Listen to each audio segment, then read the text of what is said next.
Alright, today I'm going to show you how to do clean line art using the pen tool and side painter. I'll be using one of my recent sketches as the base layer.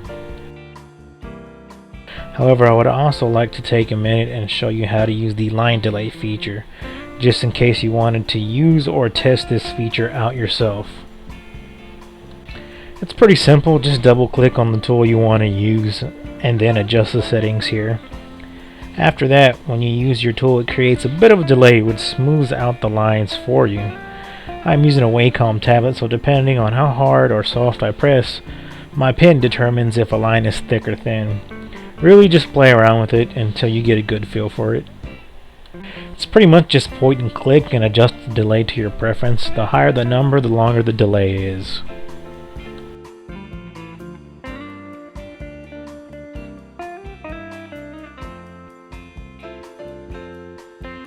I should probably point out that this doesn't work right off the bat. I know when I first got my tablet it didn't work and I had to set my hardware tablet settings so it would be compatible.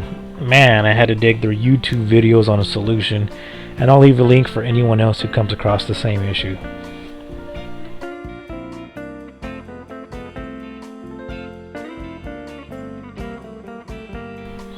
Go ahead and make a few pen layers and name them. Layers are going to be your best friend since it keeps what you're doing organized. Remember to be on the name layer you're working on. It keeps you from crossing into other areas you don't want to edit at the moment. Also saved often, as I did not do that for this video. It's crazy, I set up an external capture card for this video and didn't save but twice. I was blissfully not concerned if my computer crashed for some reason. Thank goodness it didn't. Select the curved line tool and make a straight line for now. After that, go ahead and click on the pressure control, and I'm going to adjust the bottom of this line at about 13 to 15-ish. I mainly do this for the hair because, well, I like how the line itself starts out thick and then thins out. You don't have to do this. You can make the line any size you want. I'm going to go ahead and start with the 7.0 line. After that, click on edit and go into the duplicate line setting, as this will save time in the long run. It beats having to do the same thing over and over again. Create a few duplicates, and after which go ahead and click back on edit to switch to translate CP. Start making points and adjust accordingly for your curves. I'll let this run for a bit so you can see what I'm doing. After this, I'm speeding up the video.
Now I lost some footage because I kept going in between a moment I had stopped, and well, I forgot to hit record.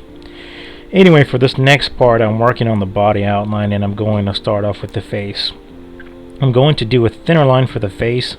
I've also noticed if you add an extra curve point close to another point, it straightens out and gives better curve results where I want them.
Slowing down for a second and going back to adding another curve point close to another point, which here you can see fixes up the curves where I need them, especially at the elbow and the wrist area. As you can see, it really helps out.